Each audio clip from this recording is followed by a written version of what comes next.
Selamat malam jelang Pilpres 2024. Saat ini Lembaga Komisi Pemilihan Umum atau KPU tengah menjadi sorotan pasca ada perubahan format debat Capres-Cawapres yang berbeda dari tahun 2019 yang lalu, di mana debat Cawapres yang sebelumnya ada secara khusus, namun kali ini kemudian agak berbeda dengan didampingi oleh Capres. Polemik pun timbul karena muncul kemudian tudingan apakah ini KPU kemudian berat sebelah kepada salah satu paslon, dan muncul kemudian juga saling tuding antara tim pemenangan 01 dan juga 02 tentang siapa sebetulnya mengusulkan agar tidak ada debat soal Capres ini secara khusus. Mungkinkah kemudian lembaga KPU diintervensi? Kepada siapa kemudian KPU menghamba? Kami akan membahasnya secara dalam Talk Politik with Reinhard malam hari ini bersama dengan saya Reinhard Sirait.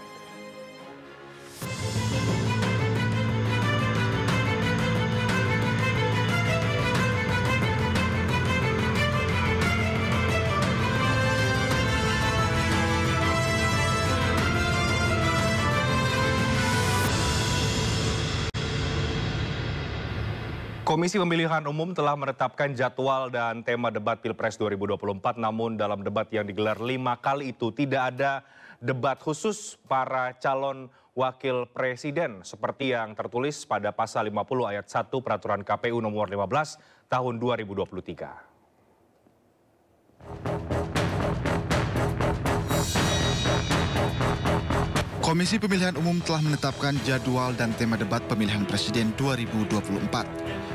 Debat akan dilaksanakan sebanyak 5 kali. Debat pertama akan digelar pada 12 Desember 2023 dengan tema hukum, HAM, pemerintahan, pemberantasan korupsi, dan penguatan demokrasi. Debat kedua akan diselenggarakan pada 22 Desember 2023 dengan mengambil tema pertahanan, keamanan, geopolitik, dan hubungan internasional. Debat ketiga akan digelar 7 Januari 2024 dengan tema ekonomi, dengan fokus ekonomi kerakyatan dan digital, kesejahteraan sosial, investasi, perdagangan, pajak digital, keuangan, pengelolaan APBN dan APBD, serta infrastruktur.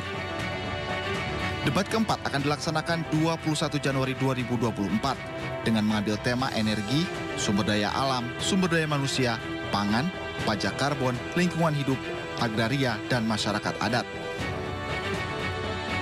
Sementara debat kelima akan dilaksanakan 4 Februari 2024 bertema teknologi informasi, peningkatan pelayanan publik, hoax, intoleransi, pendidikan dan kebudayaan, kesehatan berfokus post-COVID society dan ketenagakerjaan.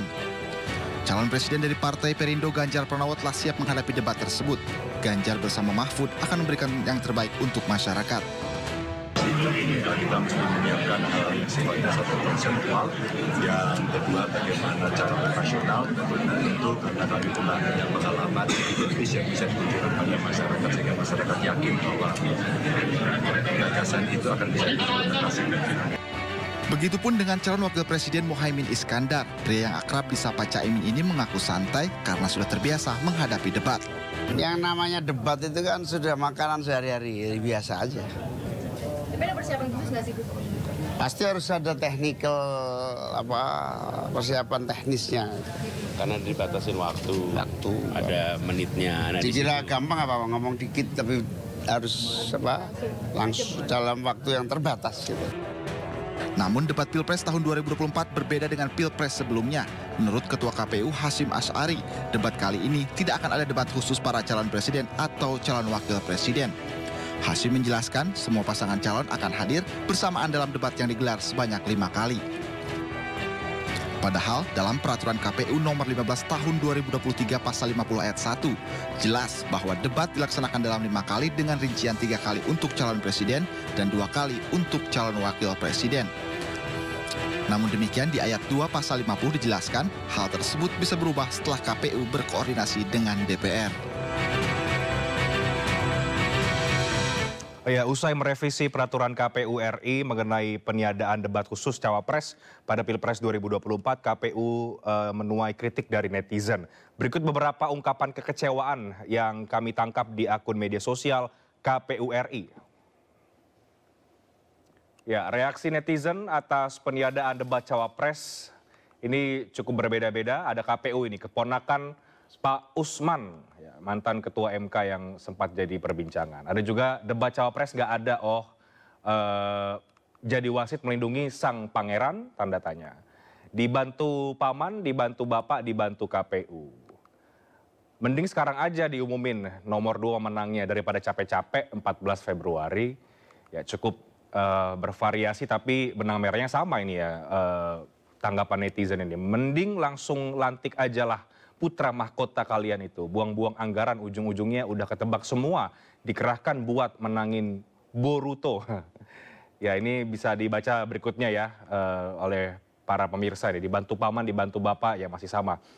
Memang cukup keras ya publik merespon ketika ada diumumkan oleh Ketua KPU. Tidak ada debat khusus bagi cawapres. Kemudian KPU berdalih tetap ada, tapi kemudian didampingi oleh para capres, jadi tidak seperti tahun 2019 yang lalu di mana cawapresnya berdebat secara khusus sendiri.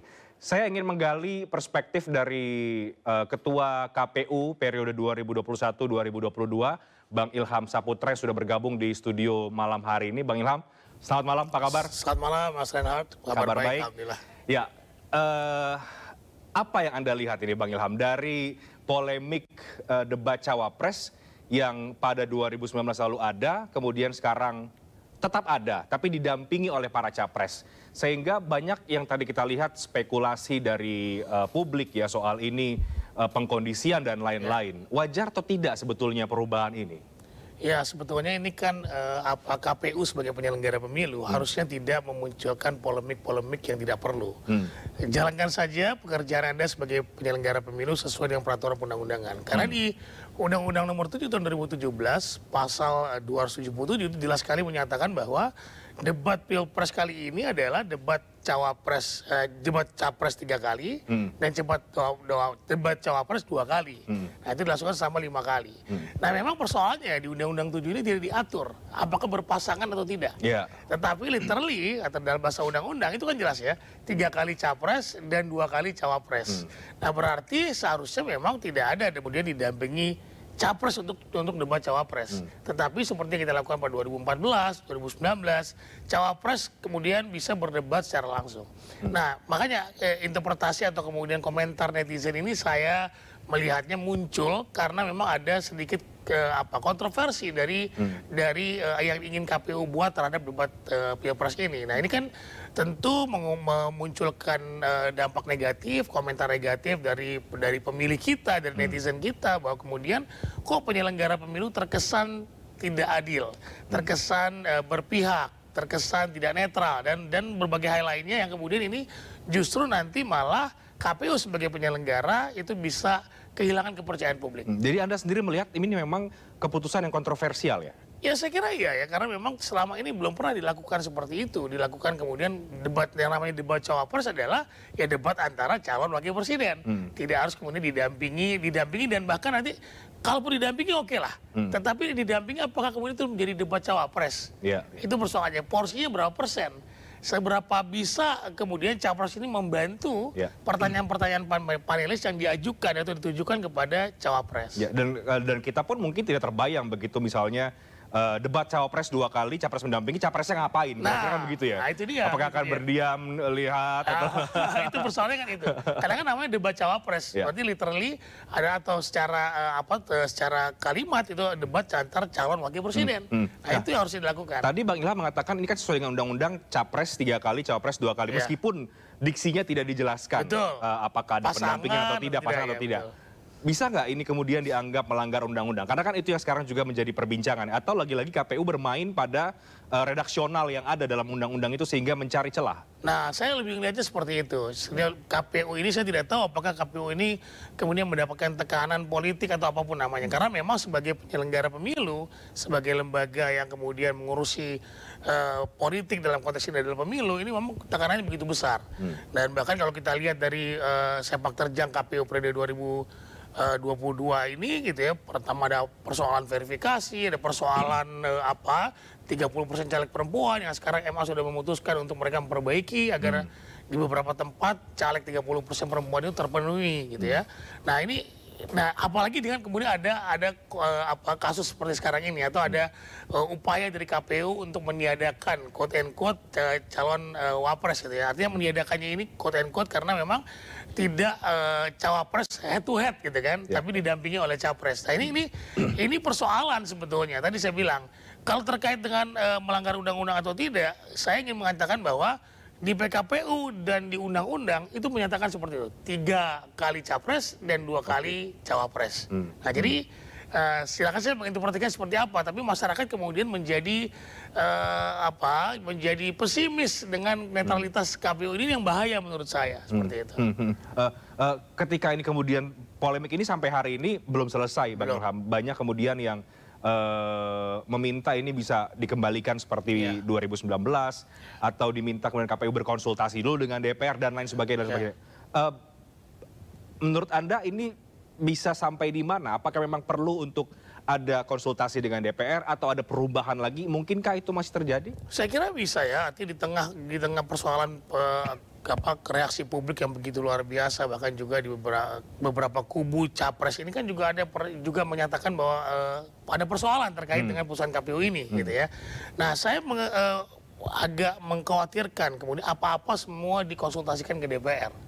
Karena KPU ini lembaga independen loh. Jadi rapat dengar pendapat itu, konsultasi itu adalah tidak mengikat lagi sesuai dengan putusan Mahkamah Konstitusi.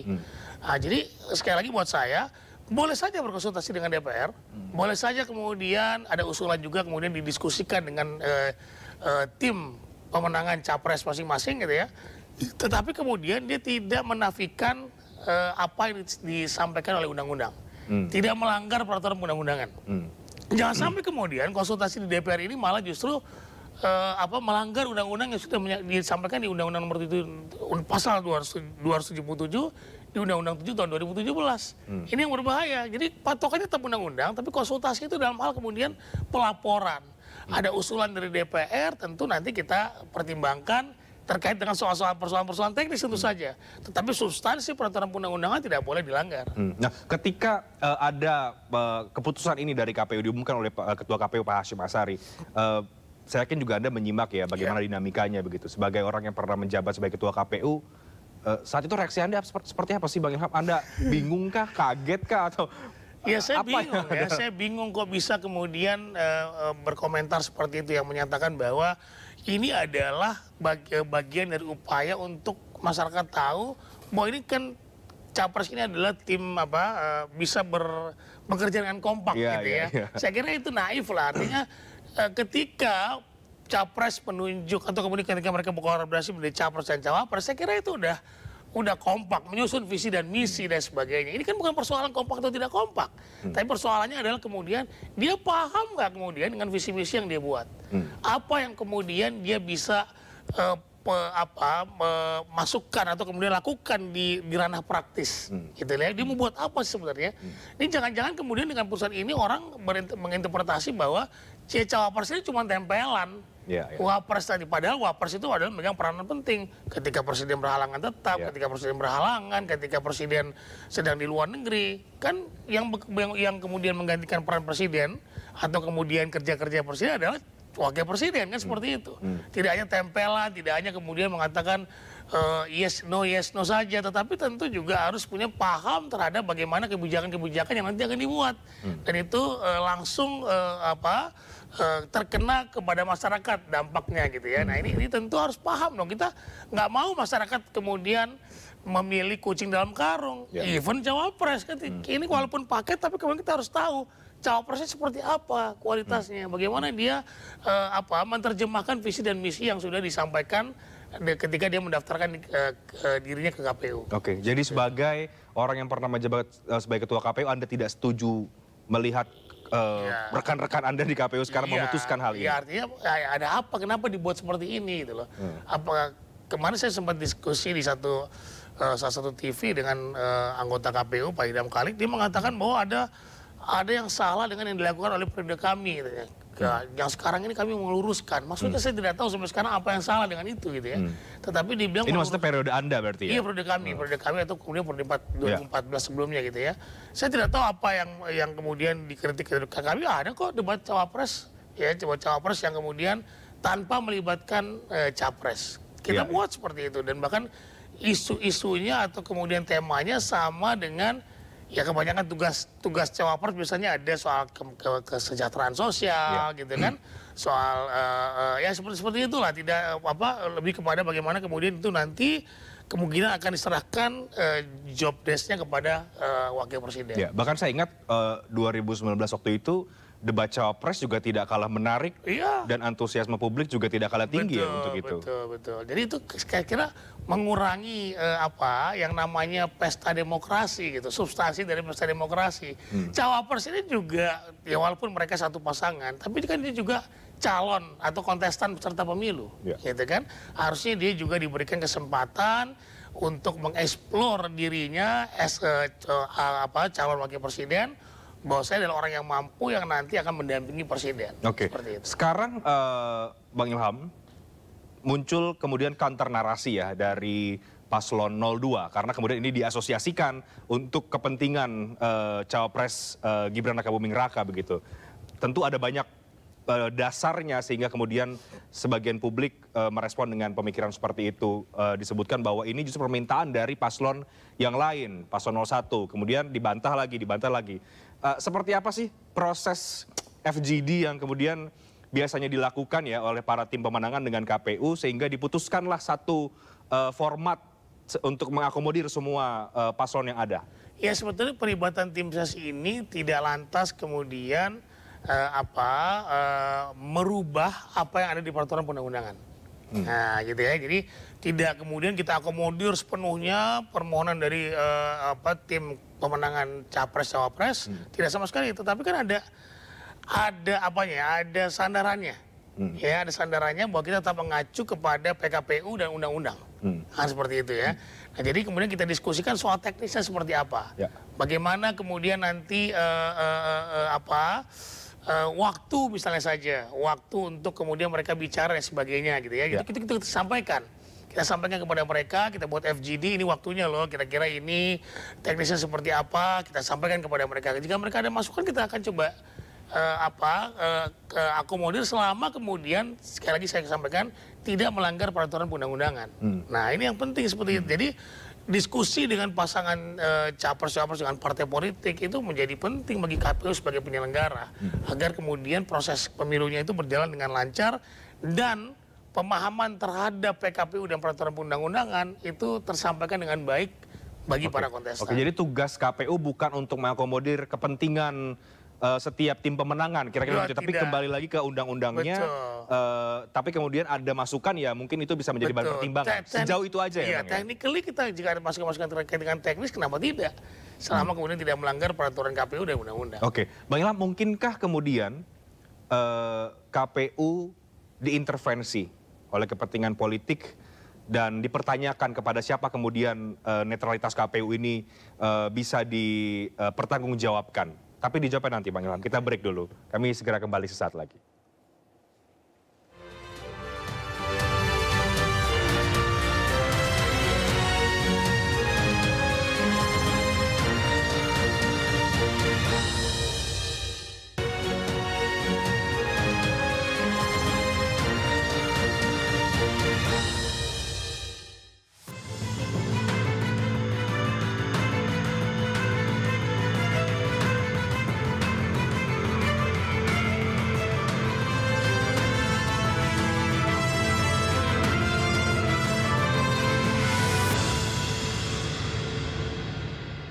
Ya, selain kemudian polemik soal penghapusan debat cawapres secara khusus ya, kemudian kita juga tahu di awal masa kampanye pemilu 2024 beredar kabar ini soal kebocoran data daftar pemilih tetap yang diduga milik KPU. Pengunggah mengklaim memiliki lebih dari 250 juta data dan mengaku menjual data itu seharga 1,1 miliar rupiah.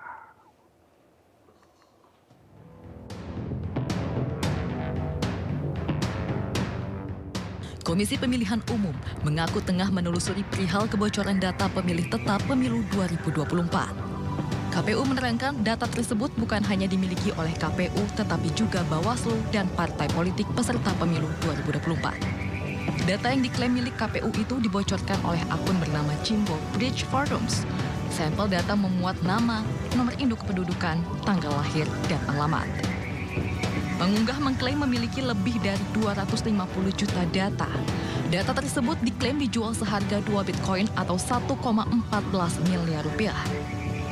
Ketua Komisi Pemilihan Umum menerangkan akan menindaklanjuti laporan tersebut dengan lembaga Cybercrime Polri, BIN, BSSN, dan Kominfo. Tim di dalam yang menangani IT KPU kan di dalamnya ada tim dari Cyber Mabes Polri ya.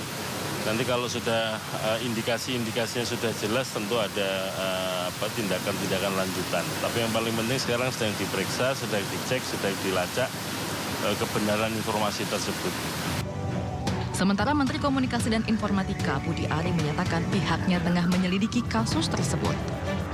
Ya kita terus melakukan penelusuran. Jadi saya sudah menugaskan Direktorat Jenderal Aptika untuk melakukan penelitian penyebabnya, apa sebabnya, dan bagaimana mengantisipasinya. Jadi itu benar sudah memang kalau dijual itu, begitu Pak? Itunya Pak KPU kan. Dia bilang sih tadi bilang sama saya dia datanya diambil data pemilih. Menko Polhukam Mahfud MD menanggapi kebocoran data pemilih tetap KPU dan meminta KPU lebih berhati-hati agar pemilu 2024 berjalan dengan lancar.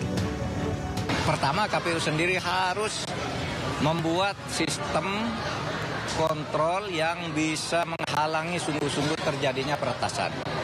Kemudian kepada warga masyarakat, siapapun Anda, jangan meretas hal-hal yang begitu. Itu adalah kepentingan negara, itu untuk bangsa dan negara kita. Dugaan kebocoran data pemilu mencuat di hari pertama masa kampanye pemilu 2024. Akun media sosial founder Ethical Hacker, Teguh Aprianto, mencuitkan hal tersebut. Ya, saya masih bersama dengan Ketua KPU periode 2021-2022, Bang Ilham Saputra. Tadi ada soal kebocoran data. Nanti mungkin kita akan bahas sedikit soal itu, Bang Ilham. Tapi saya masih mau melanjutkan soal intervensi politik terhadap lembaga KPU atau mungkin ketua KPU yang sekarang akhirnya sebagian dari publik mungkin membacanya demikian karena ada putranya Pak Jokowi di sana. Langsung saja kemudian kita sebut karena mungkin semua juga sudah pada mengerti soal itu. Apakah Anda melihat memang potensi itu pada pemilu kali ini, intervensi dengan segala keadaan yang ada sangat besar? Ya saya kira kemungkinan itu ada ya. Bahkan di masa kami juga intervensi itu ada. Tapi tergantung kepada bagaimana KPU menyikapinya. Jadi KPU harus paham juga bahwa ini adalah lembaga penyelenggara pemilu yang tidak boleh diintervensi oleh siapapun. Tidak boleh kemudian mereka terkesan melakukan berpihak kepada pihak manapun gitu ya. Nah jadi kalau itu yang dipijak adalah maka KPU bisa menolak intervensi-intervensi itu. Tetapi kalau pikirannya adalah kemudian untuk jabatan berikutnya dan sebagainya, nah itu yang berbahaya buat saya. Gitu. Jadi memang KPU ini kan memang dia dibuat sebagai lembaga yang mandiri dan bahkan itu ada di konstitusi kita loh. Ya di pasal 22E itu ada jelas bahwa KPU penyelenggara pemilu itu adalah diselenggarakan oleh KPU yang mandiri dan nasional. Ya, jadi itu tidak boleh diintervensi dan saya berharap betul sebetulnya pemerintah di periode manapun, di masa kapanpun itu memahami itu bahwa KPU tidak bisa diintervensi oleh siapapun. Nah, saya tidak tahu apakah sekarang ada intervensi atau tidak, tetapi kemungkinan itu ada. Ya, bahwa dari sampai kemudian misalnya saja rekrutmen anggota KPU di level kabupaten kota, di level provinsi itu pasti ada. Tapi bagaimana kemudian KPU menyikapinya bahwa sekali lagi ada prinsip-prinsip atau azas-azas yang tidak boleh dilanggar oleh penyelenggara pemilu. Oke, mengintervensi sampai mengubah format debat menurut Anda juga bisa dilakukan? KPU bisa diintervensi sampai sejauh itu? Kalau di periode kami tidak mau melakukan itu ya. Kalau kemudian sudah sampai level merubah dan segala tidak ya. Tapi kalau menerima usulan seperti RDP sebetulnya, rapat dengar pendapat dengan DPR. Itu kan kita memberitahu konsepnya seperti ini. Juga pemberitahuan kita terhadap dapil di era pemilihan ketika itu. Kita juga sampaikan dapilnya seperti ini. Nah kalaupun ada masukan sekali kembali kepada KPU. Kalau itu tidak mungkin secara peraturan undang-undangan sampaikan. Nah jadi sebetulnya sekali lagi KPU harus menjaga independensi mereka. Banyak kemudian juga mengait-ngaitkan tekanan itu juga besar kepada ketua KPU ya. Dengan berbagai track record yang kemudian publik juga sudah mengetahui soal itu. Meskipun ini adalah sekali lagi dugaan yang kemudian publik baca ya, Bang Ilham. Apa sih yang Anda lihat kemudian dari kepemimpinan KPU saat ini sehingga muncul polemik yang di awal tadi Anda katakan seharusnya KPU tidak perlu memunculkan polemik-polemik yang tidak perlu. Ya, jadi sekali lagi memang gimana, saya harus bicara klise soal ini, bahwa KPU harus kembali melihat bahwa mereka harus berintegritas, mereka harus melihat bahwa mereka ini adalah lembaga yang independen, yang mandiri, yang tidak boleh diintervensi oleh siapapun. Nah, jadi sekali lagi saya ingin sampaikan, tergantung kepada mereka ini KPU, lembaga KPU mau diapakan, mau dikemanakan. Mereka ini artinya ketua komisioner-komisioner periode sekarang yang mau dikemanakan gitu lah. Kalau kemudian KPU ini menjadi corong penguasa, ya maka pemilunya akan berantakan, saya kira. Demokrasi di Indonesia akan semakin menurun. Tetapi kalau KPU ingin kemudian penyelenggara pemilu adalah penyelenggara yang mandiri dan independen, tidak bisa diintervensi oleh kekuatan politik manapun, maka sekali lagi kita bisa berharap kepada KPU periode ini agar kemudian penyelenggara pemilu kita ini bisa transparan, bisa fair, ya, tidak ada fraud atau tidak ada kecurangan. Nah, kalau sekarang kemudian publik mungkin sudah meragukan soal independensi, soal netralitas dan lain sebagainya begitu ya, dari ya paling tidak dari yang soal mengubah soal debat cawapres inilah. Bagaimana kemudian bingung juga kan kemudian berkomentar ya Bang Ilham. Back to the rule lah, kembali kepada peraturan perundang-undangan lah. Jalankan itu saja, kemudian konsisten dengan jalan itu ya, dan tidak ada interpretasi terhadap peraturan perundang-undangan yang sudah secara jelas menyatakan bahwa penyelenggaraan pemilu itu harus seperti itu, harus seperti undang-undang gitu ya, seperti yang dikatakan undang-undang. Nah, itu saja kalau menurut saya. Nah, ini KPU harus berbenah lah menurut saya. Saya ingin menyatakan bahwa pengalaman periode saya gitu ya, intervensi terhadap KPU itu ada. Tetapi tergantung kepada penyelenggara pemilu ketika itu yang memegang jabatan ketika itu, ya menyikapi terhadap intervensi ini. Kita tidak bisa diintervensi gitu ya, tetapi kalau masukan dan terkait dengan hal-hal teknis, kemudian juga mereka misalnya anggota DPR menyampaikan bahwa di daerah mereka KPU-nya seperti ini tolong diperbaiki, ya itu nggak ada masalah dong, itu kan sebagai mitra kerja. Tetapi tidak bisa diintervensi untuk kemudian membawa kepentingan atau kemudian menguntungkan kepentingan kekuatan politik tertentu. Nah, itu tidak boleh. Apa yang harus diubah? Apa yang harus dibenahi? Tadi katakan KPU harus berbenah. Apa yang harus dibenahi sejauh ini? Ya misalnya saja kan kemarin ada kontroversi terhadap verifikasi partai politik misalnya saja. Ya itu kan sudah ada bukti dan sebagainya, walaupun kemudian DKPP memberikan peringatan kepada beberapa orang yang terlibat dalam kondisi itu.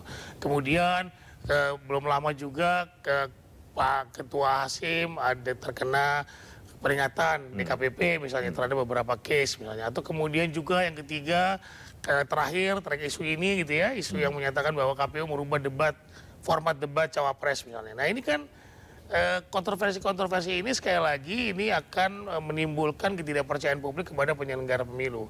Nah harus dirubah dari sekarang, bahwa kemudian KPU harus kemudian benar-benar fokus bekerja sesuai dengan peraturan undang-undangan dan menampakkan jati dirinya bahwa mereka tetap independen dengan kebijakan-kebijakan yang sesuai dengan peraturan undang-undangan. Oke, Bang Ilham, sanksi ya, kalau kemudian ditemukan ada yang tidak wajar misalnya dari keputusan mengubah debat cawapres ini. Banyak yang kemudian juga melihat ada instrumen DKPP seharusnya yang kemudian bisa bersuara.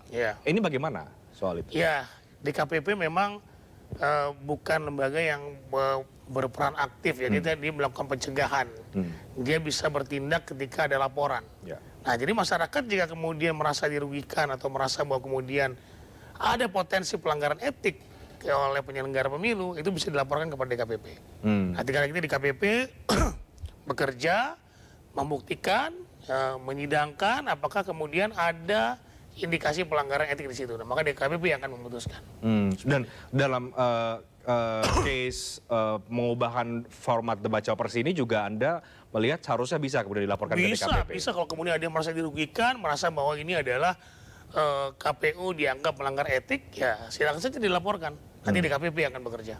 Dan itu bisa kemudian dilaporkan oleh siapa saja sebetulnya? Siapa saja bahwa kemudian merasa bahwa ada potensi pelanggaran etik. Di luar DKPP, apakah ada instrumen lain yang kemudian bisa memberikan sanksi kalau kemudian ada dianggap ini bermuatan politis misalnya? Terkait dengan administrasi pemilu, bisa juga Bawaslu sebenarnya. Bawaslu bisa saja kemudian menganggap bahwa apa yang dilakukan oleh KPU merubah format debat ini adalah pelanggaran misalnya saja. Bawaslu bisa memberikan semacam rekomendasi untuk kemudian tidak bisa seperti ini. Gitu. Nah, apakah kemudian Bawaslu-nya mau atau tidak? Mau atau tidak? Karena ini soal will ya, soal keinginan mereka. Apakah kemudian pemilu ini bisa berjalan dengan apa demokratik atau tidak? Ya, melihat keadaan sampai hari ini ya, Bang Ilham, saya yakin mungkin sebagian dari komisioner sekarang mungkin Anda kenal ya, atau rekan Anda juga. Ada tidak sih komunikasi misalnya atau diskusi pembicaraan soal ini loh? Anda sebagai yang pernah menjabat misalnya memberikan saran atau menangkap bagaimana suara publik yang ini kan tidak bisa dibendung ya. Ini ingin saya sampaikan bahwa sampai saat ini saya sudah hampir 1 tahun lebih ya untuk tidak menjabat lagi dari April 2022 tidak pernah diundang KPU untuk dimintai pendapatnya. Sama seperti semua periode kami juga seperti itu. WA saja bahkan tidak ada. Dulu periode kami dalam beberapa case-case yang memang kami perlu masukkan dari pendahulu kami undang mereka. Kami minta masukan, bahkan kami ada transfer knowledge namanya. Ada acara khusus berapa hari dengan mereka, kita kemudian melakukan semacam sharing deh, pengalaman-pengalaman periode sebelumnya kepada kami agar kemudian ada hal-hal negatif yang tidak boleh dilakukan lagi pada periode berikutnya.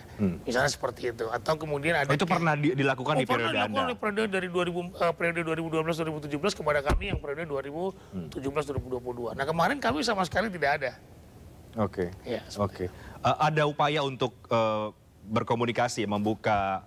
Ya kami tentu, karena sudah tidak menjabat, kami menunggu undangan saja gitu ya, menunggu undangan. Karena kami kan tidak punya power lagi untuk kemudian bisa memberikan masukan kepada mereka. Ya, pernah sekali kami memberikan masukan, itu pun tapi tidak diundang khusus, malah kami yang kemudian memberikan masukan kepada mereka bersama Prof. Ramlan ketika itu terkait dengan tadi isu-isu yang tidak baik juga terhadap penyelenggaraan kinerja KPU ketika itu. Kami diterima dan kami sampaikan apa yang sudah kami sampaikan. Tetapi setelah itu terkait dengan beberapa kali tahapan gitu, misalnya soal logistik, soal terkait dengan tahapan-tahapan lain itu tidak pernah diundang. Oke. Dan kalau sekarang di layar ini Anda bisa memberikan saran kepada ketua KPU atau komisioner yang lain begitu, menyikapi situasi yang ada, apa yang mau Anda sampaikan sebetulnya, Bang? Saya ingin sampaikan bekerja sesuai dengan peraturan perundang-undangan yang ada dan tidak buktikan bahwa KPU adalah lembaga independen tidak bisa diintervensi oleh kekuatan politik manapun. Nah itu yang paling penting kemudian yang saya sampaikan kepada rekan-rekan saya yang berada di KPU sekarang.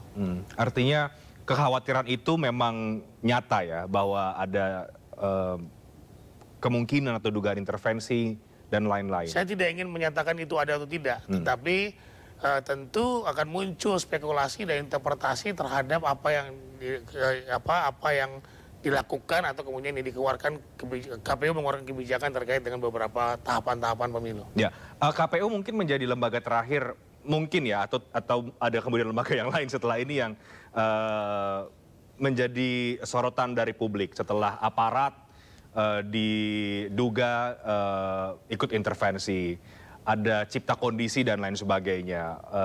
Dan KPU juga beberapa waktu belakangan mulai diwanti-wanti oleh society begitu ya, civil society untuk hati-hati jangan sampai kemudian KPU ikut bermain sebagai wasit, justru ikut bermain. Bahkan beberapa paslon sudah lantang menyuarakan soal itu.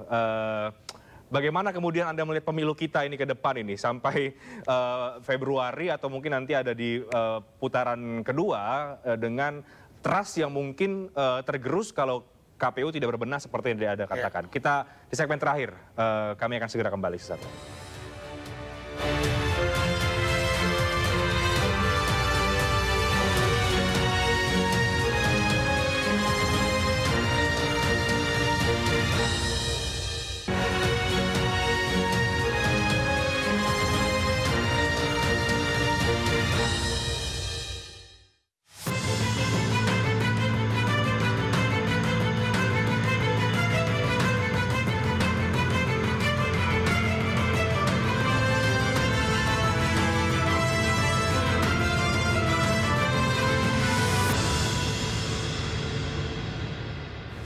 Ya, sudah banyak tadi Bang Ilham Saputra, Ketua KPU periode 2021-2022 memberikan tanggapan, perspektif soal polemik yang terjadi di KPU, terutama ketika ramai mengubah format debat cawapres yang secara khusus tadinya ada, kemudian menjadi tidak ada. Sekali lagi Bang Ilham, yang kemudian sekarang kan akhirnya dikhawatirkan KPU berat sebelah ya, seperti judul kita pada malam hari ini, debat cawapres diubah, KPU berat sebelah. Ini mungkin salah satu indikasi saja dari pertanyaan-pertanyaan publik soal apakah KPU netral, apakah KPU ini memang berat sebelah, apakah kemudian diintervensi. Kekhawatiran itu sebenarnya sudah lama diwanti-wanti. Dengan situasi yang ada, seperti tadi Anda katakan, KPU ayo kembali lagi ke peraturan perundang-undangannya saja. Tapi pemilu ini sudah berjalan. Kita tidak tahu bagaimana dinamika ini ke depan ya. Bagaimana kemudian trust itu Anda lihat, apakah masih bisa KPU mengembalikan, apakah publik masih bisa trust dengan lembaga pemilu penyelenggara dengan situasi yang ada saat ini? Ya, tentu saya kira masih bisa ya. Kita masih ada waktu. Kemudian malah core dari pemilu itu kan pemungutan suara misalnya saja. Nah, itu bisa ditunjukkan dengan bagaimana kemudian mereka bekerja dengan baik, mempersiapkan komponen-komponen pemungutan suara, rekapitulasi. Saya dengar juga akan diterapkan Sirekap, sistem informasi rekapitulasi yang memang menurut saya cukup baik. Itu pernah kami lakukan ketika Pilkada 2020 lalu. Bagaimana kemudian kita bisa meminimalisir proses manipulasi terhadap suara. Nah, tetapi kemudian mari KPU kita start dari sekarang, dari debat cawapres ini, rubahlah format debatnya seperti itu, kembali ada debat cawapres. Ya, debat cawapres itu penting dengan diskusi tadi kita sebelumnya bahwa cawapres ini adalah juga perlu diketahui oleh publik kemampuan terhadap membaca visi dan misi yang sudah diberikan kepada KPU. Jadi sekali lagi tidak ada kata terlambat. Kemudian saya berharap betul rekan-rekan saya di KPU sekarang ini, saya yakin betul mereka ada orang-orang yang mampu dan berpengalaman dalam melakukan penyelenggaraan pemilu, dan jangan sampai kemudian membuat publik merasa bahwa KPU ini diintervensi, KPU ini bekerja untuk salah satu pasangan calon atau kekuatan politik tertentu. Nah, itu yang berbahaya bagi legitimasi penyelenggaraan pemilu kita. Oke, itu yang kemudian berbahaya bagi legitimasinya ya. Bang Ilham, termasuk juga ketika ada isu yang tadi sebelumnya itu bocor data dan lain sebagainya. Ini teknis saja, wajar saja, atau bisa kemudian mempengaruhi ujung dari pemilihan umum? Ya, sebetulnya data ini kan saya kira penting tidak hanya menjadi pekerjaan KPU. Walaupun memang sebetulnya ini prosesnya data itu kan kita mendapatkan data mentah ini quote and quote ya, dari negara, dari pemerintah, dari Mendagri, ya. Kemudian data itu kami kelola dengan melakukan pembaharuan lagi, ya. Kita recoklit, kita mencocokkan dan meneliti kembali data yang kita punya, kita ketok door to door dengan dilakukan oleh petugas kami di bawah untuk memastikan bahwa ada orang yang sudah meninggal coret, orang yang sudah pindah coret dan sebagainya. Kemudian kita kemas sedemikian rupa, ini loh daftar pemilih tetapnya. Nah, keamanannya tentu ini menjadi tanggung jawab bersama, tanggung jawab negara ya, karena memang KPU kan tidak bisa kemudian secara sendiri sebagai satu institusi lembaga di negara ini yang kemudian bisa menjaga itu dari pencurian data-data tadi. Kita bisa bekerja sama dengan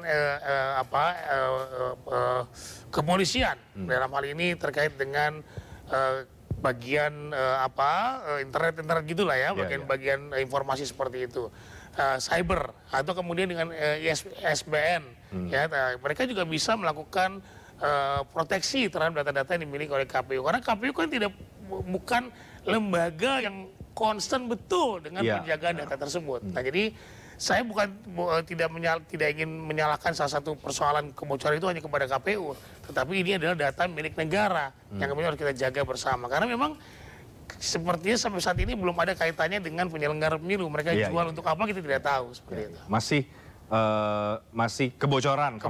Masih tahap di situ, betul. Bang Ilham. Nah, kembali ke soal hasil akhir nanti.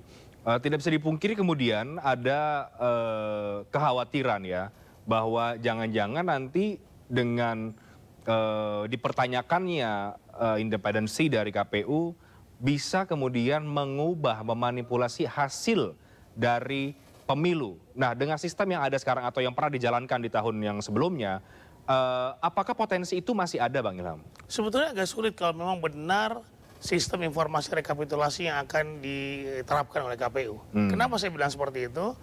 Dulu kita menggunakan sistem informasi penghitungan namanya Situng. Ya. Di mana formulir C1 apa adanya di TPS, kita tampilkan di server kami, kemudian orang bisa mengakses. Itu kan bagian dari keterbukaan.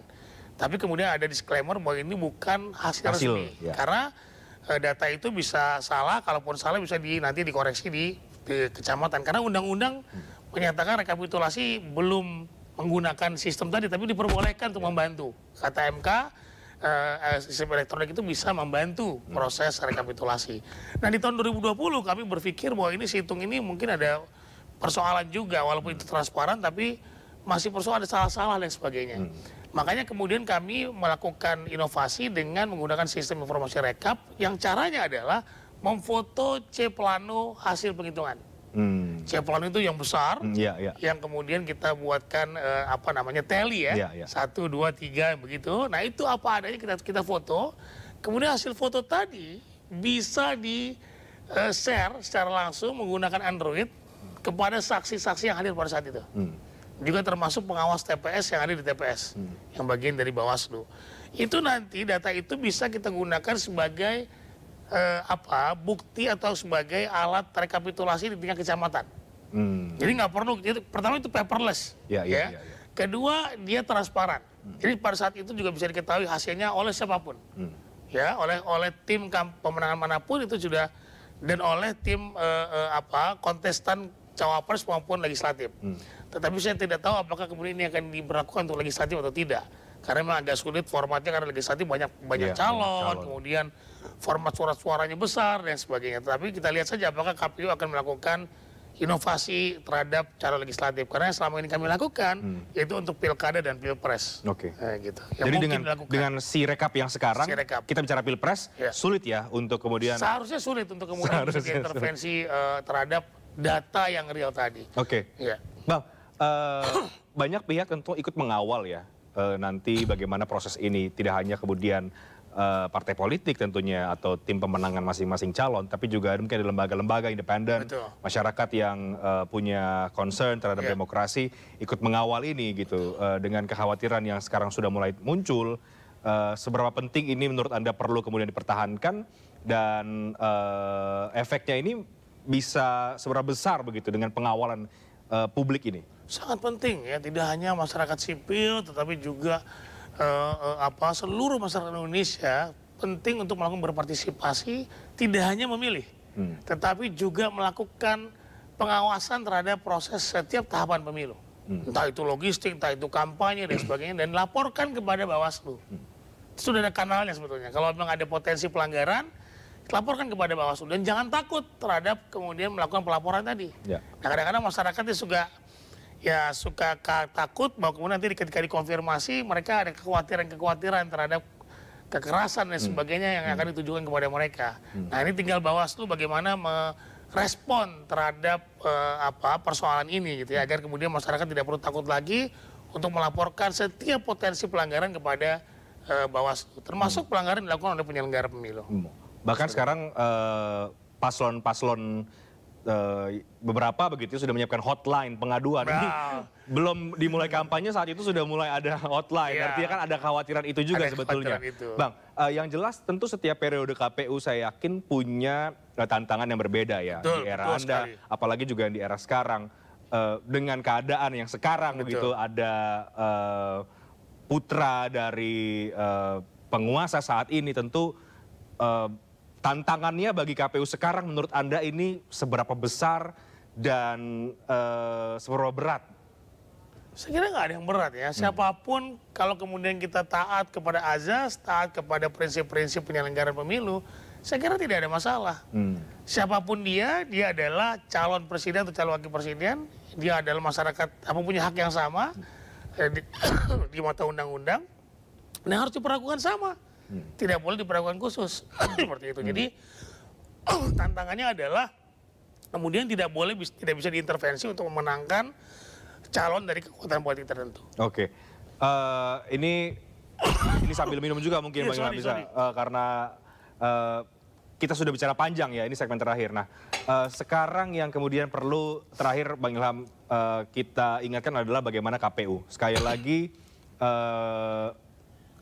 apa yang Bang Ilham ingin katakan kepada penyelenggara pemilu dan kepada publik yang mungkin ada kekhawatiran soal intervensi dan lain-lain, dan bisa jadi kemudian ini melihat situasi dan eskalasi yang ada mungkin sebulan 2 bulan ke depan akan semakin kencang. Baik, untuk kepada publik saya ingin menyampaikan bahwa Anda harus mampu berpartisipasi secara aktif, tidak hanya sebagai pemilih tapi juga sebagai masyarakat yang concern dengan terhadap penyelenggaraan pemilu yang nanti akan membawa nasib negara kita ke depan.